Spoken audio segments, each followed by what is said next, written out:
السلام علیکم ناظرین، آپ دیکھیں کہ 92 نیوز میں ہوں آرزو خان، آئیے شامل کرتے ہیں کچھ ہدایتیں بھی کرتے ہیں۔ پاکستان سنی تحریک کے سربراہ سرور اعجاز قادری تنظیمی سربراہ کے عہدے سے نااہل۔ پاکستان سنی تحریک کے ترجمان فہیم الدین شیخ کی پریس کانفرنس۔ صدر سندھ نور احمد قاسمی، صدر بلوچستان محمد علی بلوچ، صدر پشاور انعام اللہ قادری، اراکین رابطہ کمیٹی آفتاب قادری، مبین قادری، طیب قادری اور دیگر موجود۔ سرور اعجاز کے خلاف 25 اکتوبر 2022 سے ثالثی کمیٹی کام کر رہی تھی۔ سرور اعجاز تنظیمی شرعی امور کے خلاف پائے گئے۔ سرور اعجاز کو مرکزی کونسل کی تائید پر پاکستان سنی تحریک کے سربراہ سے ہٹایا گیا۔ سرور اعجاز قادری کی رکنیت بھی معزول کر دی گئی ہے۔ تنظیم کے دیگر رہنماؤں کے خلاف بھی مرکزی کابینہ تحقیقات کر رہی ہے۔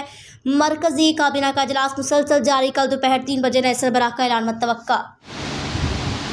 جناب محمد سرور اعجاز قادری صاحب کے خلاف مرکزی کابینہ کے اکثر اراکین کی طرف سے شکایات پر متفقہ طور پر 25 اکتوبر 2022 کو ایک ثالثی کمیٹی قائم ہوئی، جس نے تقریباً 10 ماہ شکایات کی تحقیقات کی، جس میں سربراہ پاکستان سنی تحریک محمد سرور اعجاز قادری صاحب تنظیمی دستور العمل اور شرعی خلاف ورزیوں کے مرتکب پائے گئے، جس کی وجہ سے مرکزی ثالثی کمیٹی نے سپریم کونسل کی توثیق اور مرکزی کابینہ کی تائید کے ساتھ ان کو عہدے سے نااہل قرار دے دیا ہے۔